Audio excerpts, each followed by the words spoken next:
Good morning. If I could have everybody please take their seats, we're just about ready to get started.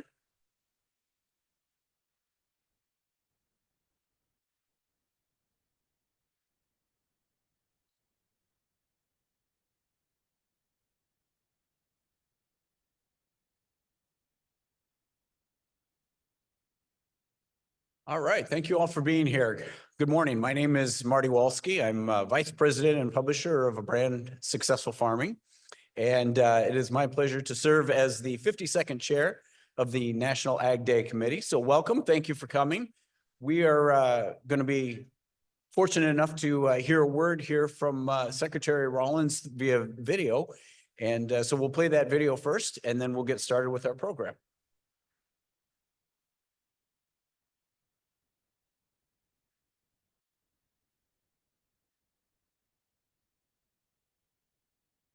Hi, everyone. This is Brooke Rollins coming to you from the U.S. Department of Agriculture. Today, on National Agriculture Day, we recognize the people who make it all possible, the farmers, the ranchers, and the producers who dedicate their lives to feeding, to fueling, and to clothing our nation. Agriculture isn't just an industry, it is a way of life. I know that firsthand. Growing up in agriculture and being a part of 4-H and FFA shaped who I am today.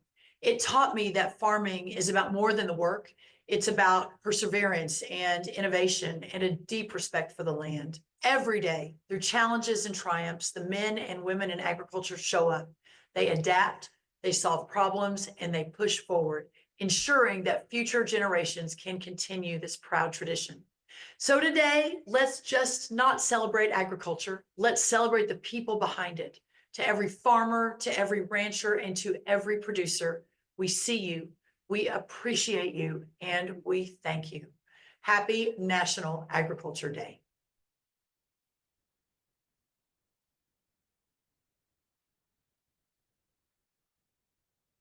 Excellent. Well, thank you again for being here this morning. National Ag Day is a time when all of us get to come together to celebrate. We are all producers, agriculture associations, corporations, universities, government agencies, and other shareholders across the United States. We come to celebrate the abundance provided by American agriculture. We are in for a real treat today. Over the next 90 minutes, we'll be hearing from our esteemed host, Deputy Undersecretary for Farm Production and Conservation, Brooke Appleton. We'll be captivated by the winning student video essay submissions addressing the topic, Why Food Security is National Security. And after that, we will hear from a panel of future leaders in agriculture representing FFA, 4-H, AFA, and National Grange as they discuss the theme for the day, which is Agriculture, Together We Grow. And then finally, rounding out this morning, we will hear from American Farm Bureau Federation President Zippy Duvall about the agenda that Farm Bureau has set to deliver on priorities for their over 6 million farmer and rancher members. So before I turn it over to Secretary Appleton to start our program, a few words about the volunteers and sponsors that help make this day happen. I'd like to introduce my peers on the committee that have helped plan and execute these events.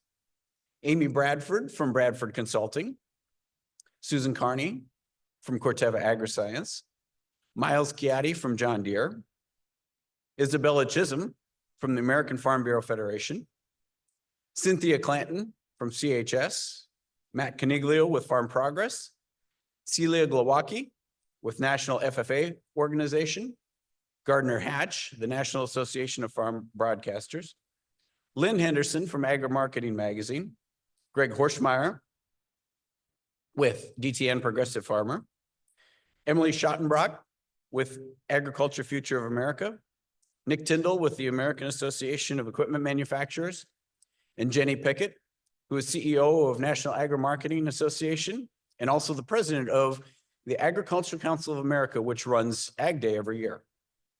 And finally, I want to thank the food service staff, the security, and all of the staff members here at USDA that help provide this magnificent place for us to celebrate American agriculture today. Would you please join me in offering a welcome round of applause for everybody?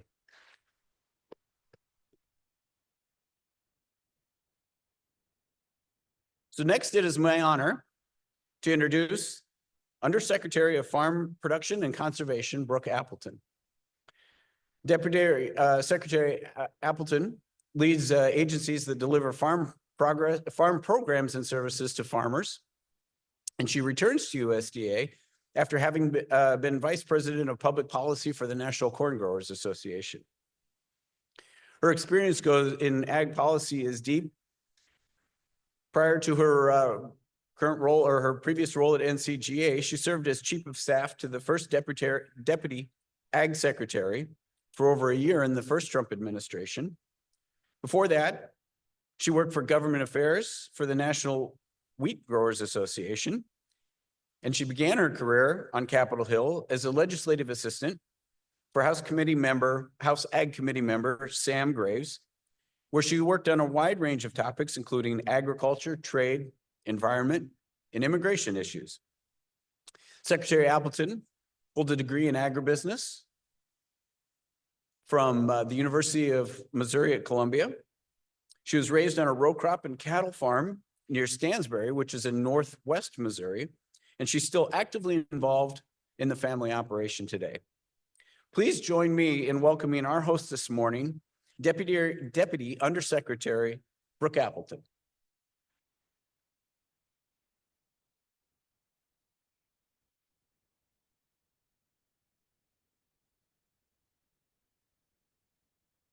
All right, good morning, everyone. Everyone hear me okay? It's so good to see all of you here, and thank you so much for that nice welcome. It's so nice to see all of you here at the United States Department of Agriculture on this National Agriculture Day. I can't imagine I can't imagine better places to be, but this is a great place to be as we think about agriculture across the country.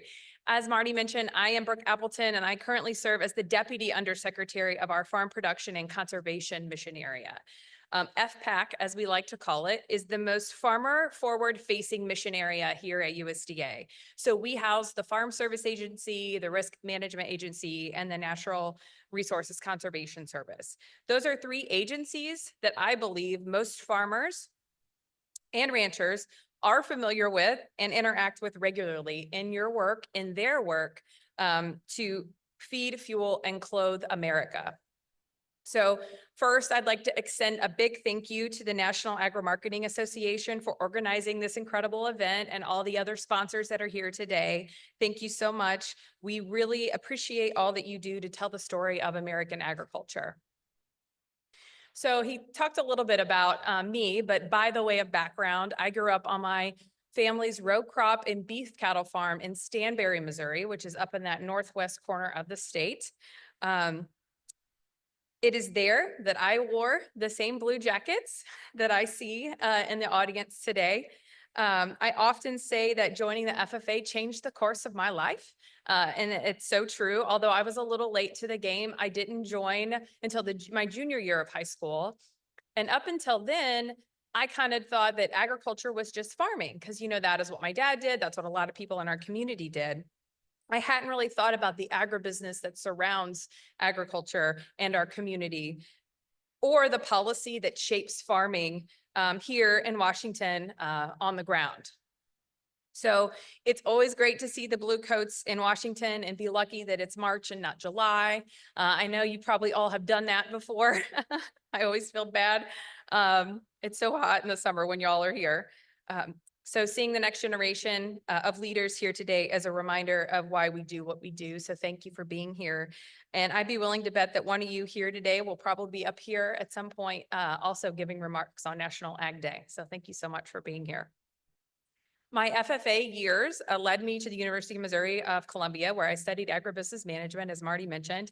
And after college, I accepted an internship, not really knowing what was going to happen, came out here, and I would just say almost 20 years later, here we are. So one unique aspect of our nation's capital is that you'll find people from across our country coming together at the intersection of the countryside and policy making with policymakers. It really is unique to Washington.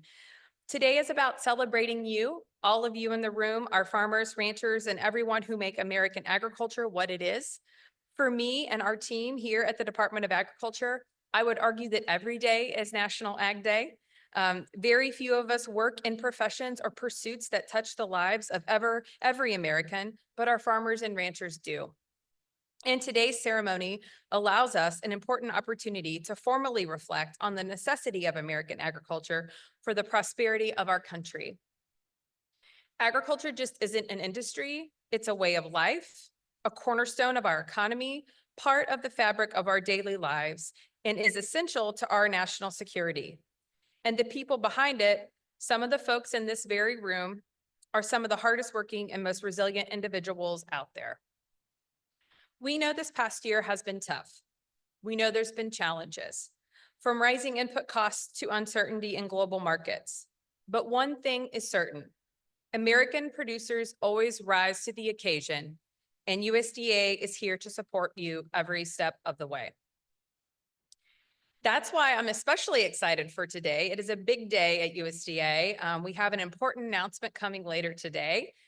Secretary Rollins will be announcing that USDA is expediting up to $10 billion in direct assistance payments through the Emergency Commodity Assistance Program for the 2024 crop year. So what does that mean? That means relief is coming and farmers will have the resources necessary to manage rising expenses and secure financing for next season. President Trump and Secretary Rollins have made it clear: we are cutting through the red tape and getting these payments out the door as quickly as possible. Farmers and ranchers need certainty, and we're making sure they have it so you can focus on what you do best: feeding, clothing, and fueling America. So please stay tuned for that. Details coming later today. I will have to apologize. As soon as I'm done here, I'm heading upstairs to start that rollout process with the secretary. So unfortunately, I won't be able to sit here and watch the rest of the program, but it is something that we've all, we know that there's been a lot of people and a lot of effort and worked really hard to get where we are. And we're starting that rollout today. And I'm just excited to share more details as we make our way through the morning. So thank you again to NAMA for hosting, and to all of you for what you do every single day to keep American agriculture going strong. Thank you for being here.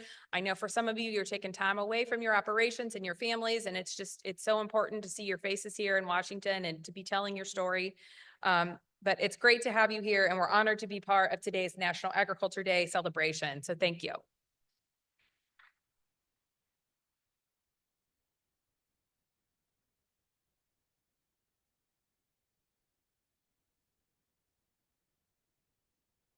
Thank you, Secretary Appleton. That was fantastic. And one of the great parts about National Ag Day is getting to hear from the future leaders in agriculture. And we have an annual essay contest every year where students in the 9th through 12th grades are asked to submit a video essay. And this year's contest theme was agriculture: why food security is national security. There were over 150 videos that were submitted this year, and we picked 3 winners. And we want to give a special thank you to all of our sponsors, particularly CHS, who has been a sponsor of this program for over 30 years. So without further ado, we're going to hear from our 3 winners. We're going to start with our first place winner, whose name is V. Wynn, and she comes from St. Petersburg, Florida. And let's take a look at her winning submission.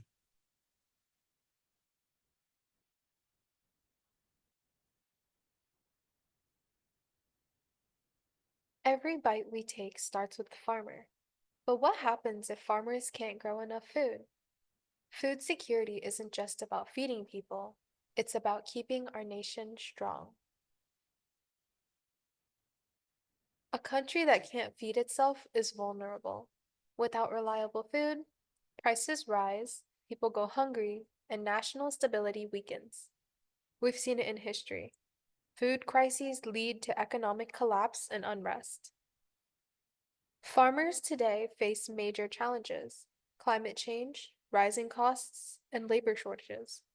But innovation is changing the game. From AI-powered tractors to hydroponic farming, technology is shaping the future of food. With smart investments, we can grow more food while using fewer resources. But technology alone isn't enough. Sustainable farming protects our land for future generations. Supporting local farmers, investing in regenerative agriculture, and reducing food waste all play a role in securing our future. Food security is national security. If we protect our farmers, we protect our future.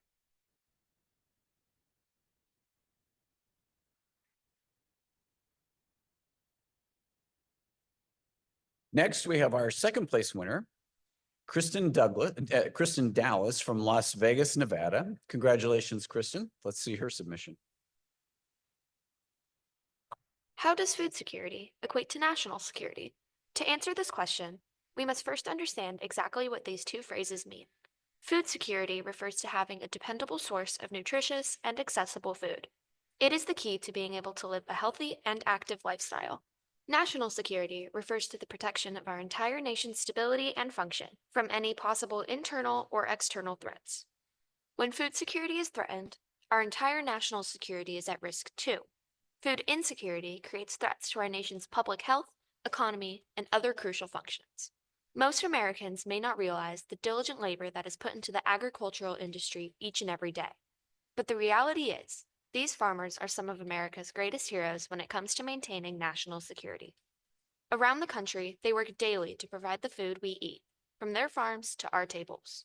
Without this industry, millions of Americans would be left with insufficient food supply, a threat to food security that creates an even bigger threat to national security.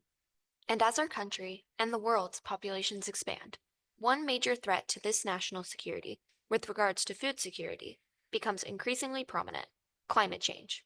Circumstances such as drought and erosion can shrink crop yields and reduce the quality of harvests, damaging the food sources that millions of Americans depend on. That is why it's important, now more than ever, that we implement sustainable and environmentally friendly farming practices, such as composting and regenerative farming, to alleviate these effects on the environment, as the future of agriculture, thus food security, thus national security, depends on it.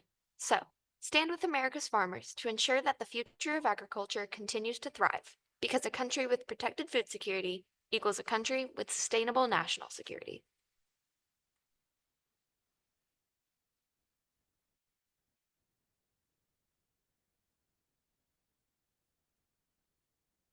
And finally, our third place winner is Isabella Newell from Waltonville, Illinois. Let's take a look.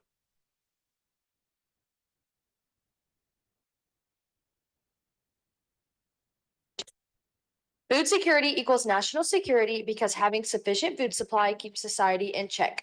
Alfred Henry Lewis observed in 1906, there are only 9 meals between humankind and anarchy. Scarcity of food can lead to an uncivilized society, which can lead to a threat to national security. Food security is paramount to a successful, functioning nation or society. Food is a resource shared across the nation, and any issue or bacteria that is in the food will affect all citizens in the country. Not only does food need to be safe, but it should also be available to everyone in the nation. Safe and available food is necessary for citizens to function. When citizens are healthy and able to function, they will be able to support the country, defend the country, and help the country thrive. Food security is the ability of a nation to feed its people. A nation that cannot provide for its people is not a secure nation. The inability of agriculture to provide enough food for its people opens the door to many security threats. Without food security, the U.S. would go dependent on external products. Without agriculture, the U.S. could not and would not be what it is today. This is why food security equals national security.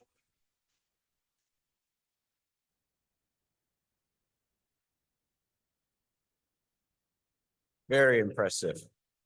Very impressive indeed. Okay. Next up, we are going to have a student program. And we're fortunate, we've got 15 students that are here today in attendance from organizations including FFA, AFA, National Grange, and 4-H. And they're going to talk about the future of agriculture. And so I'm going to introduce our panel moderator, Miles, if you want to start coming forward, and then he'll introduce to you the theme for the panel today. This is Miles Chiatti with John Deere, and I'll turn it over to Miles.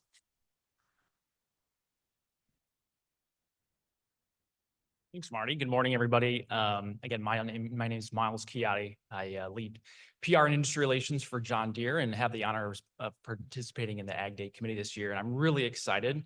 As Marty mentioned, we've got a great crew of young leaders in agriculture. Maybe I'll ask now for the panelists to start making their way up, and we can kind of sit and have a good conversation. Love to introduce you all, and then hear more about the future of agriculture, because it's bright.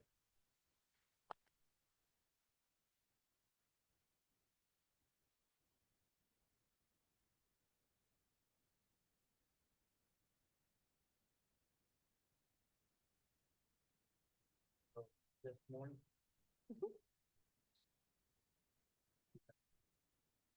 Check. Right. Got it working. Well, this morning, again, I'm really excited to have a great crew here from 4-H AFA, the National Grange and FFA. Maybe I'll start here, Taylor, with each of you going down the line here and introducing yourselves, telling a little bit about your background and why you got involved with the organizations you're in. So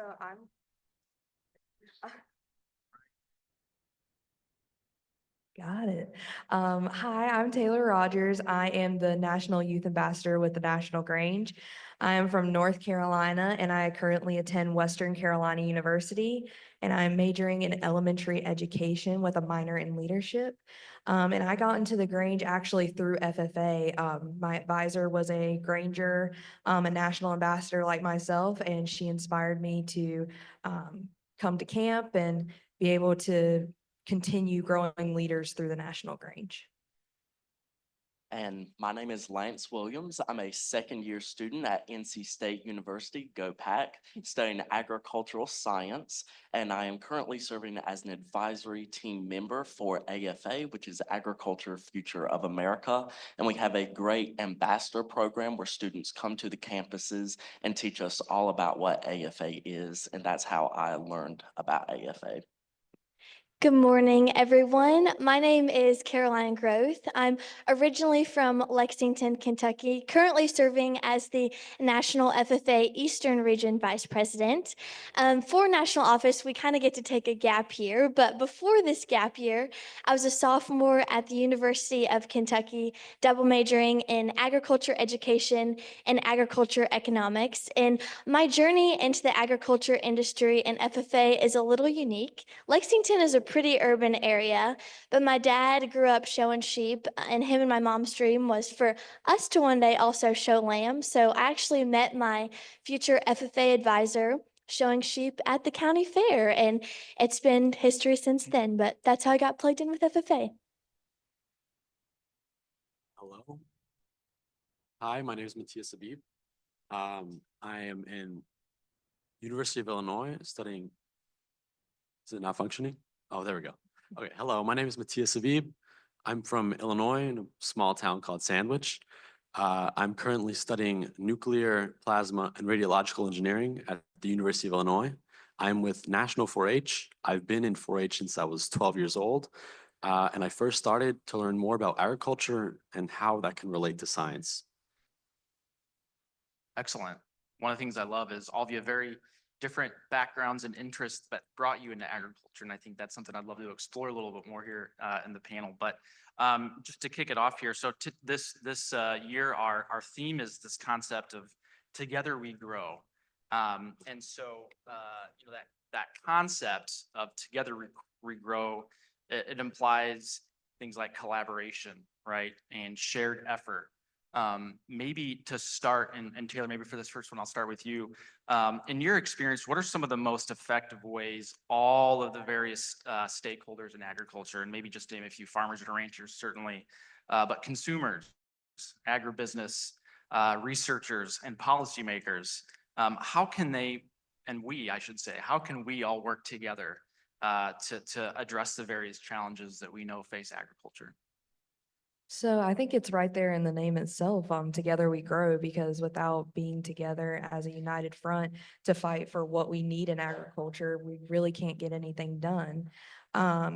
being able to communicate with each other with a nonpartisan look also would be a great way. I know in the Grange, that's a big part of our brand, is that we're together not by our political affiliations, but by our beliefs in agriculture and what we want for the future. So being able to come together so we can grow to build that future. Excellent. Who else? I'll just jump on kind of what Taylor said. She talked about the importance of communication, and I think that's key. A wise mentor once told me that unspoken expectation leads to resentment.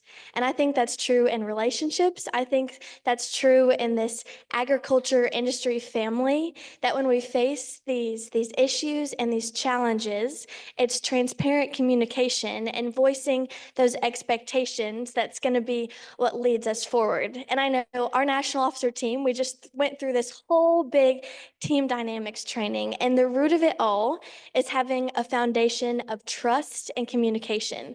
And I think that's something that us as agriculture people, we build our relationships on that trust and that sense of communication. I think these have been great answers and an amazing panel. I'd just like to highlight that from this communication, we should really be understanding. Not only do we need a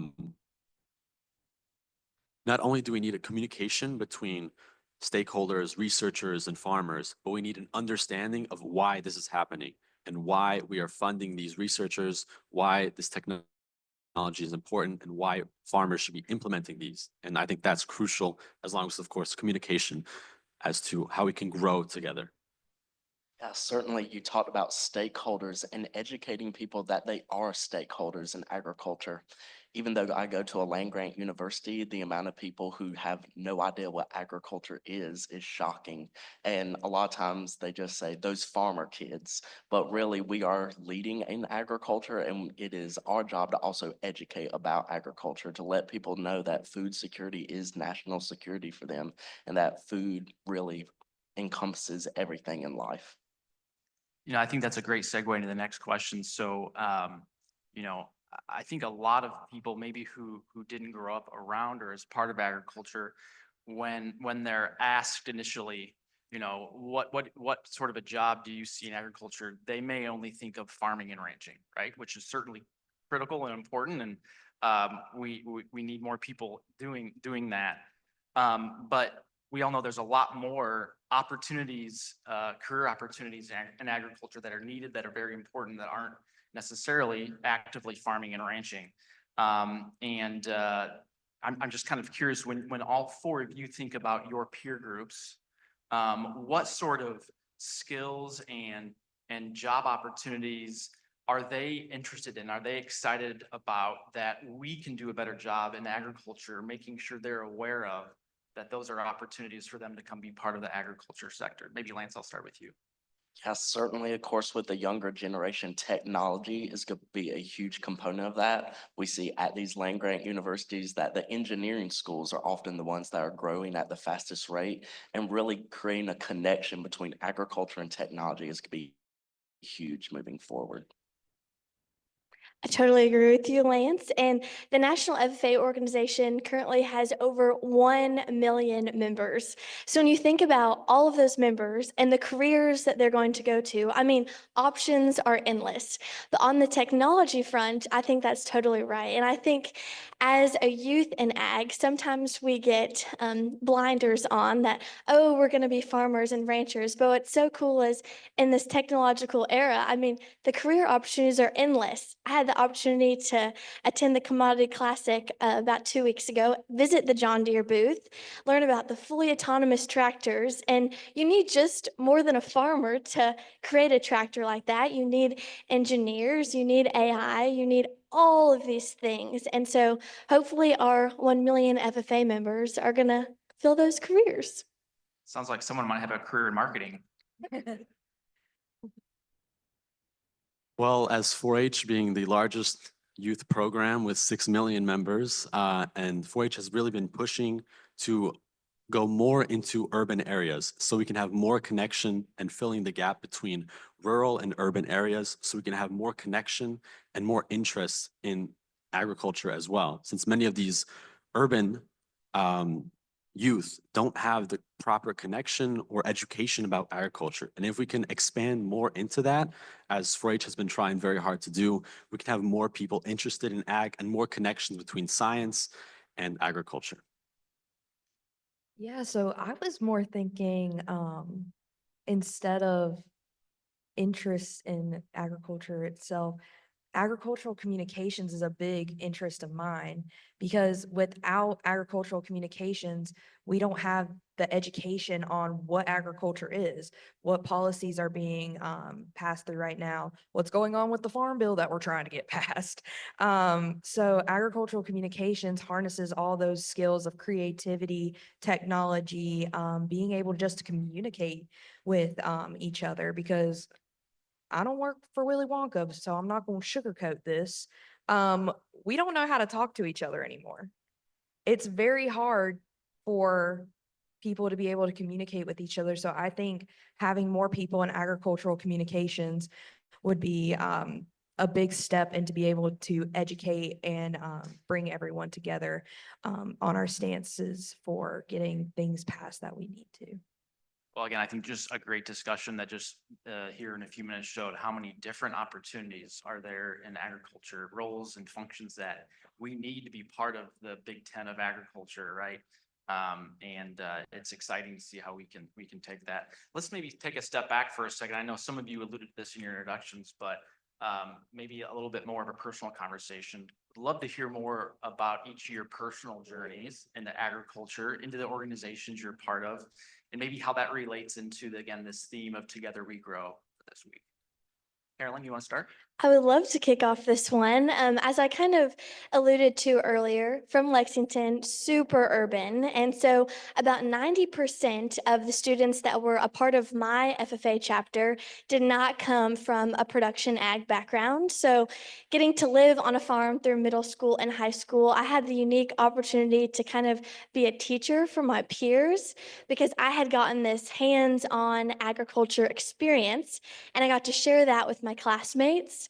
And that gave me this passion for sharing and advocating for the agriculture industry, which I think is what led me to want to jump into some leadership roles within FFA. I got the FFA bug my freshman year and did the Creed speaking contest and junior parley, and then just kind of continued that all through my high school career and into college now. And I'm fortunate to be surrounded by a community. And I think Together We Grow to me truly means the community that's backing you. One of my favorite quotes comes from Theodore Roosevelt, and it's believe you can and you're halfway there. But as I've grown up and gone through my leadership journey, I've learned that there's something that comes before believing in yourself, and that's being surrounded by people who believe in you. And the agriculture community are those people for me. I have what I like to call my board of directors. So it's ag teachers and my parents and my pastor, all of these people who are constantly pouring into me. And they're my people who help me grow. And I would encourage all the people in the room today and FFA members to find those people that help them grow. With that, in the fact that my community has definitely inspired me to really do things that I would not have done otherwise. My family has grown orchards. I'd never had livestock, but even talking to my peers, my community, especially in 4-H, I've been able to see the interest that they have in livestock and how they're so meaningfully attached to that. And from that, you can share values, even though I've never grown livestock or raised livestock. You can see how important that is to them and in general. And really through that community and how it's helped me as well expand from entomology when I had known nothing before, you can really see how valuable that is and how we can truly grow together. I certainly am grateful for my experiences within 4-H. I was a member since I was 7 years old, and that was really impactful. But funnily enough, I never did any of the agriculture programs in 4-H. But just having the exposure of going up to my local extension office and being around people who wanted to support me and see me grow was very impactful moving forward, and certainly is what pushed me to go into an agricultural career. And then moving forward, I really hope that we see more people who are just a little bit exposed to agriculture. You don't have to be 100% in on it or go into an ag career to be a supporter. So I think it's great that we have two people on this stage who aren't ag majors, but who are still advocates for the community. Yeah, so I would say coming through FFA into the Grange was a big part of my building as a person and as a leader. At my local FFA chapter, I was president, did all that stuff, regional office. But I was really sad that after high school, it was all over. Like, I could go into the agricultural education route, become an advisor. I could work for FFA or do different things like that. But I was really sad that it was over after that. So my advisor, who I mentioned before, was a Granger, introduced me to the Grange, got me to come to camp that we have in North Carolina. And I just really found truly my best friends in the whole world. And I think when it comes to being a leader in agriculture, having the people that are the closest to you beside you to push you forward is a big help to be able to realizing your full potential. I don't think I would ever be here on this stage if it weren't for the Grange and what it has taught me about myself and how to speak to others. So yeah, I'm very grateful for the Grange and the FFA and all the leaders that have boosted me up and gotten me to where I'm at today. Well, this has been a great discussion. Maybe I'll close this out with one last question I'd love to ask each of you. Maybe Matthias, I'll start with you. When you look at the future of agriculture, where we're at today and where we're going, what do you see as the greatest challenge that we need to address in the future of agriculture? And what do you see as the greatest opportunity that we have? Well, as we discussed before, I really think we need to focus more on that communication and understanding. And as well, looking forward, we need to think about not only problems we have now, but problems we will have in the future and figure out how we can solve that. For example, as globalization continues, we can expect more invasive species to appear.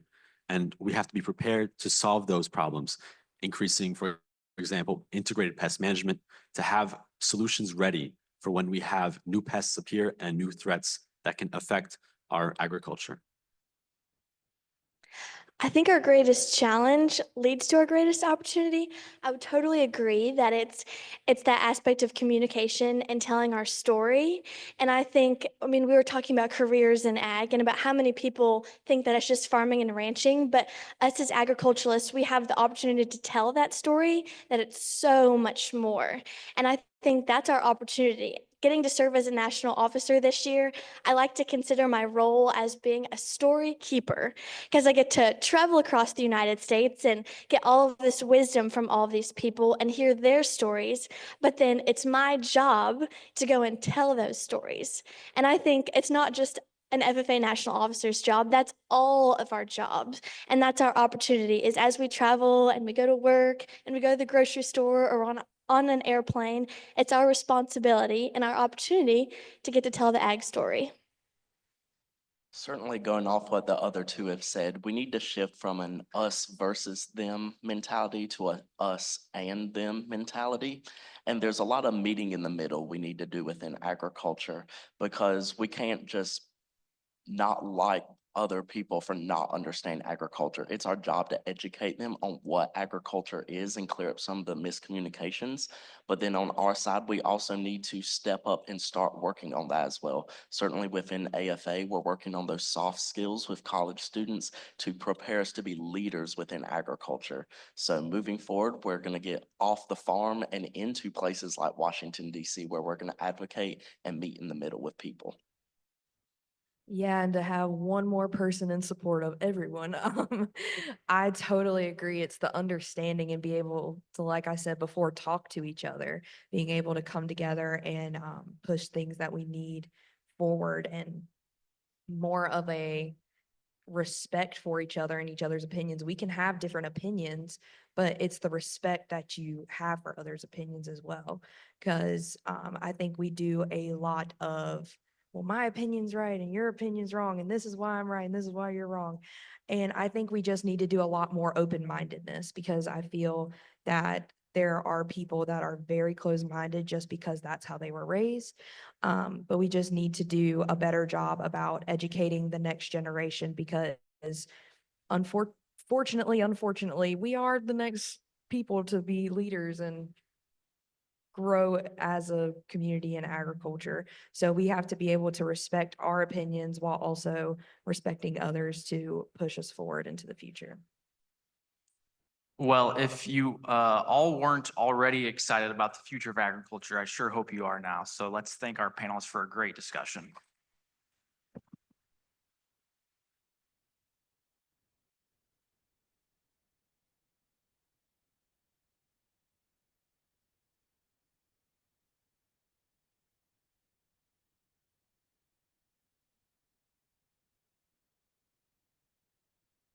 Thank you, Miles. I agree. As somebody who's about to depend on that generation to pay his Social Security, I'm really excited for what the future looks like. So at this time, we're well ahead of schedule, which is great. We've got as much time as he would like. It is my pleasure to be able to introduce to you the president of the American Farm Bureau Federation, Zippy Duvall. Zippy Duvall has served as president of American Farm Bureau Federation since 2016. He's a third-generation farmer from Greene County, Georgia, which I suspect means that they can only use John Deere equipment. He and his son operate a beef cow operation, as well as raise broiler chickens. They grow their own hay, and they do all of this while restoring the farmland that has been in the family for over 90 years. Through his leadership as AFBF president, he has helped bring about new trade agreements. He has made certain that farmers and ranchers are supported throughout natural disasters. And in 2014, stopped Wall Street regulations from hitting American farmers. Please join me in welcoming our next speaker, AFBF President Zippy Duvall.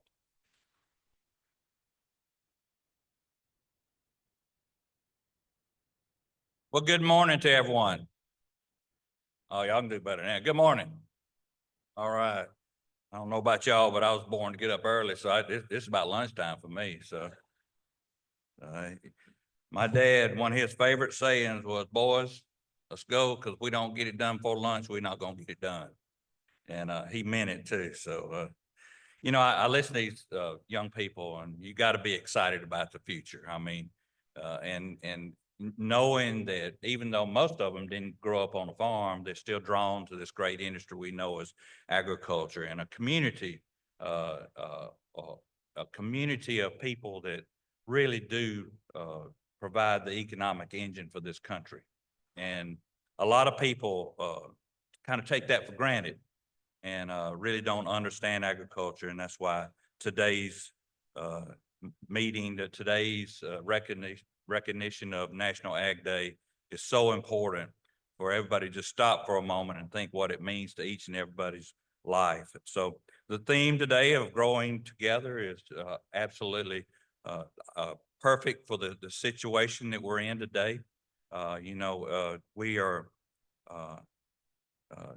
focused on, in agriculture, focused on growing the food for the people around this country and around this world. And our farmers and ranchers go to work each and every day with all their drive, hard work, and passion to do the right thing by the people that's going to consume the products that they're growing on their farms. I will tell you that, you know, their background, which is a proven fact that the organizations that they represent are more relevant today than they've ever been. Because when I came up through 4-H, and 4-H helped me get kind of outside my fence rows, the first thing I learned of value was another one that my dad always taught me, that everything you accomplish in life, every success, and behind that success is a relationship. And 4-H gave me the opportunity to create or develop relationships and a talent and ability to develop those relationships. And if you think of anything that you've accomplished in your life, did you do it by yourself? No. Dad always said that, You don't do anything by yourself, whether it's through your faith, through your marriage, through your friendships, through your partnerships, through your business. All of them require some kind of relationship to be successful in that. And 4-H gave me that opportunity to do that because back then, my dad went in a dairy business when I was 8. He bought 60 cows and he announced at breakfast one morning, he said, boys, we're in a dairy business and I don't milk cows. And it was me and my 2 brothers. We'd milk 60 cows before we went to school. And after football practice, we'd milk 60 cows before we went to bed. And that's the way we was raised. And children growing up then grew to either love it or hate it.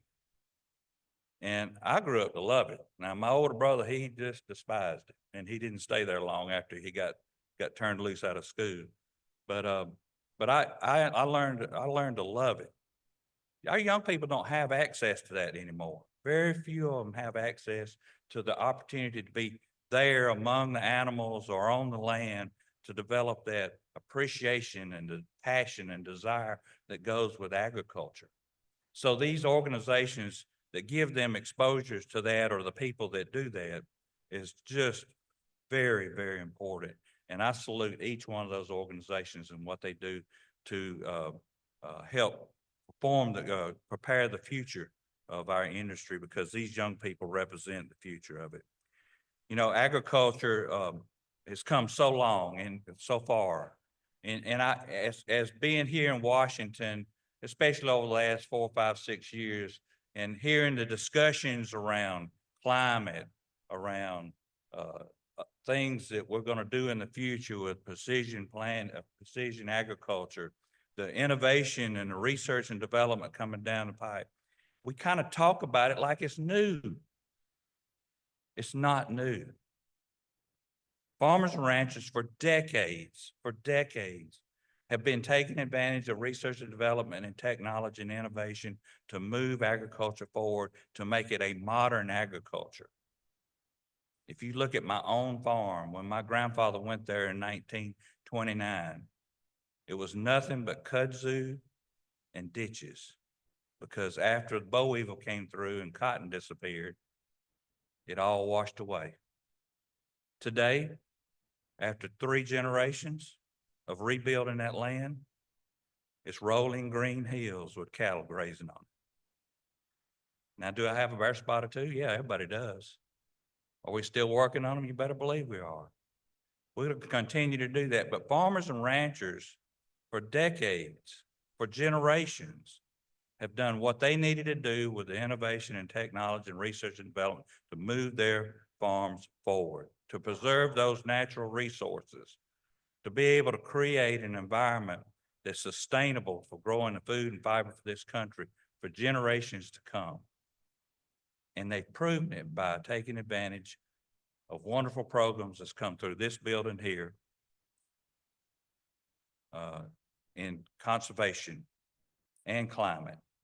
140 million acres, 140 million acres, farmers have voluntarily set aside for conservation programs. That's the size of California and New York together.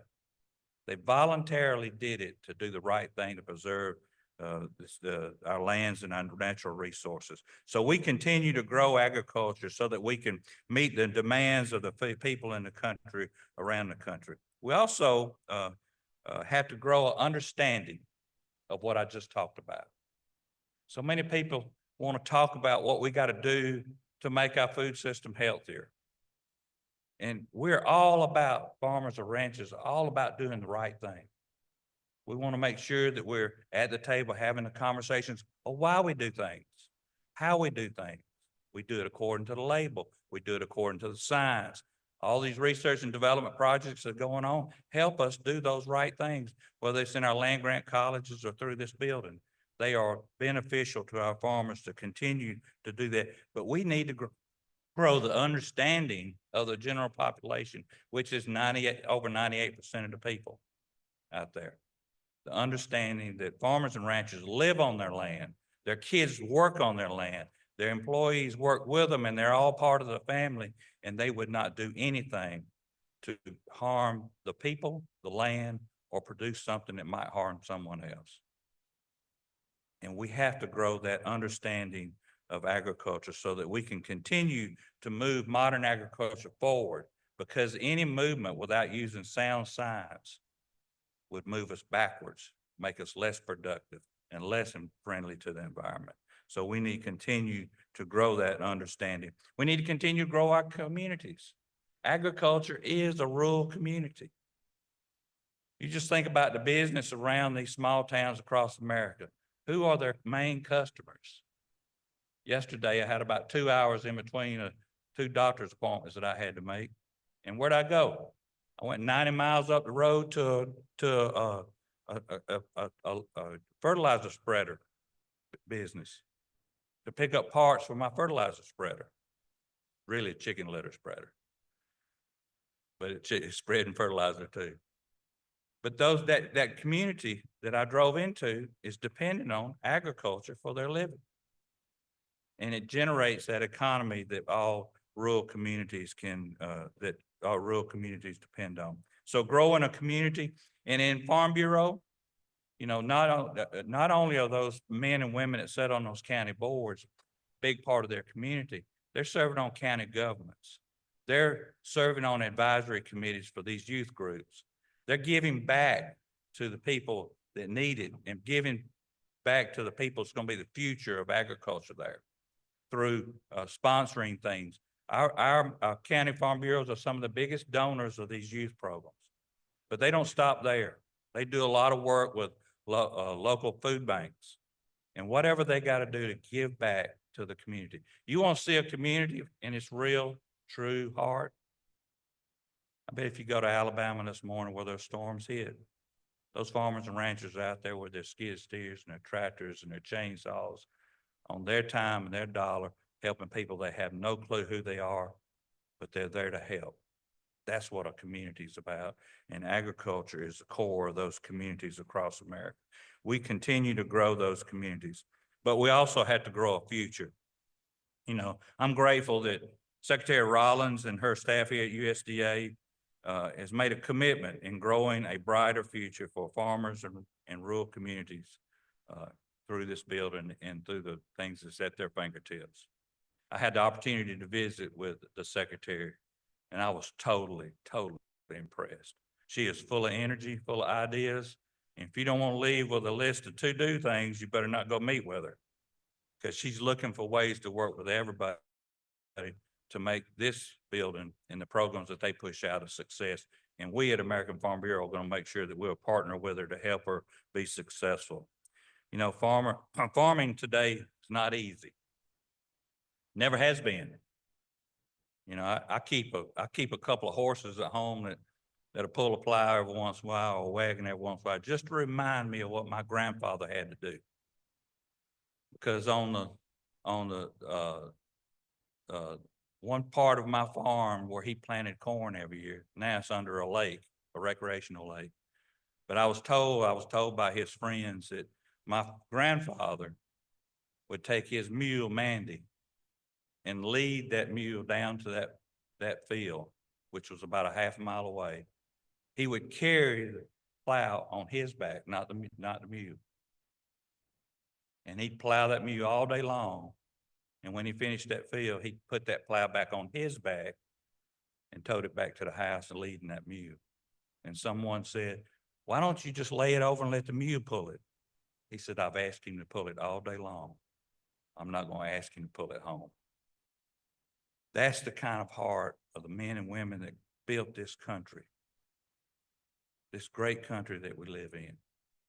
Hard work. And we've come so far with the technology and innovation that's come along. I farm different today. My son farms different than I do. He's a veterinarian, does genetic work with cattle. I didn't even know what an embryo in a cow was when I was his age. All I knew is she had to get pregnant so she could make some milk for me. You know, so things are changing, and young people are the future of our organization. But as we grow a future, we have to think about the policies that face us. And that's what American Farm Bureau and Farm Bureau is all about. Our policy starts at our county level. It's some farmer or rancher at a county Farm Bureau meeting with a resolution, ends up being a book that all our people that work at American Farm Bureau represent their voice, one united voice, all represented in that. But today, we're working on 7 years of a farm bill that was put together in 2018, pre-COVID. That farm bill is a good farm bill, but it does not work today. It has to be modernized. The risk management tools for agriculture in that farm bill are vitally important for our farmers to be able to continue to farm and get to the next crop in case something drastic happens. And that's what it is. But really and truly, that farm bill ought to be called a food and farm bill, because 85% of the expenditures go to helping people across this country that need a hand up, not a handout. And we also understand that and support that. But those risk management tools are vitally important. Congress needs to quit kicking the can down the road and get it done, because our farmers are depending on that risk management tool to be able to be there when they have difficult times and be able to sustain their farms for the future. Labor. These young people here, there's some of them right here would like to probably work on a farm just like like I do. I bet you most of them have that desire to do that. So if they have the fortunate situation where they can go back to their mom and dad's farm, they got to bring their own talents and they got to expand the business so they can expand the income so that they can afford to live off of it. To do that, you got to have labor. Today, the biggest problem, the biggest limiting factor of our farms across America is the lack of labor. So we have to have a program through Congress that's going to give us dependable, reliable labor nonstop around the clock, because there's so much agriculture, it never stops. It's not all seasonal like dairy. You're there every day, 365 days a year, and you need that labor to be able to continue. Extending the tax cuts, that's one of the policies. The 2017 tax cuts coming due this year. Those tax cuts in certain situations across America was the only thin margin that farmers really had to be provided income for them, for their families to live off of. Trade. And, you know, I think we have to talk about trade and tariffs all day long, every day now. But trade is vitally important. 1 out of 3 rows of corn goes outside our country in trade. We're heavily dependent on having trade, and our farmers need and deserve a level playing field. A level playing field to be able to do that. And we need to find solutions and find them fast to the issues around trade. So we need to continue to grow together as communities, grow together in agriculture, grow a future for agriculture. And we need to continue to work together to focus on what's important to every American across this country. You know, someone asked me, do I celebrate National Ag Day? I celebrate it every day, 3 times a day. You know, and so many people do that and they don't really realize the men and women in the system that provides that food, that gets it back to them. But with youth, like we just heard here in the videos that we saw, we're in good hands. I know that the future of agriculture, the future of our country is bright because of these young people. And they're going to continue to innovate, come up with good ideas, bring new opportunities back to the farm so that we can continue to move our agriculture forward and make it sustainable for the future. I hope that you all enjoy National Ag Day today. But I hope as people watch this day and think about the men and women that work so hard to put the food and fiber and fuel in their lives, that they realize that it definitely is the industry that provides national security for our country. Now, some of you might not have been alive in the 70s, but I will remember when we had difficulty with fuel. And I remember the long lines we sat in to get gas for our cars and trucks. And then I also remember shelves going naked in the grocery store when COVID hit. It's not a pretty sight. It's not a pretty sight. We can do without fuel. It'd be difficult. But if we ain't got something to eat and those grocery stores aren't stocked, it drives our country to making people very unsettled, uncertain about the future, and then we become dependent on some other country to provide it for us. The men and women that grow the food and fiber and fuel for this country are the ones that provide the national security for our country. And without that, our lives would be totally different. So let's celebrate National Ag Day every day. Every time we pick up a fork or a spoon to enjoy something, let's think about some hardworking farmer, he or she that works so hard to provide that for us and for our families. Thank y'all for letting me be here today. Hope you enjoy the day. And I'll leave you with this. In Matthew, it says, don't worry about tomorrow. Tomorrow got enough problems of its own. Don't worry about today. And I think what it's telling us is if we spend our time finding solutions and innovating and preparing for the future rather than worrying about it, that we'll be blessed all day long. Thank you and God bless you.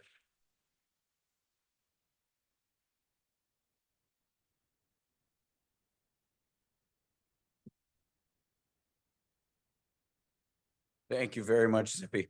I've heard Senator Grassley say many times, we're 3 meals away from social unrest and food security is something we're very blessed with in this country. Okay, before we conclude, we are going to play another quick video here. We've got the Ag Day anthem video that we're going to play. And then I'll send us on our way with a few remarks and a reminder about a reception this evening. So play the video.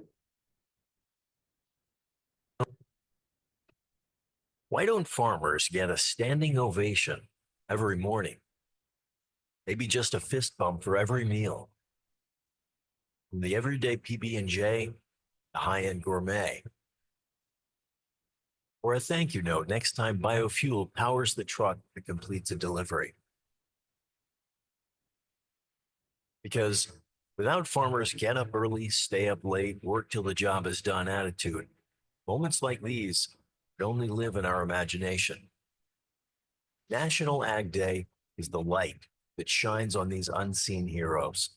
For more than 50 years, we're the leading voice in the chorus of praises, thanking them for feeding, fueling, and clothing the nation and beyond. We salute their tenacity, their determination to go all in, no matter the cost, their courage to play chicken with wind, rain, and drought, and their foresight for seasons ahead and decades beyond.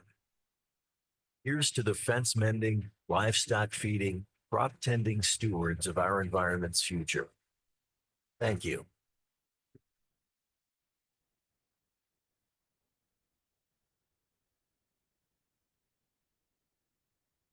So on behalf of the Agricultural Council of America, its sponsors, and in particular our premier sponsors, CHS, Corteva Agriscience, and John Deere, thank you each and every one of you for celebrating agriculture with us today.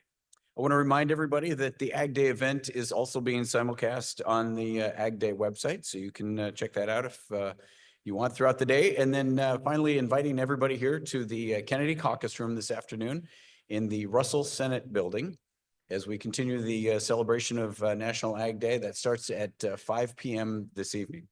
Thank you all very much. Thank a farmer today and have a great day.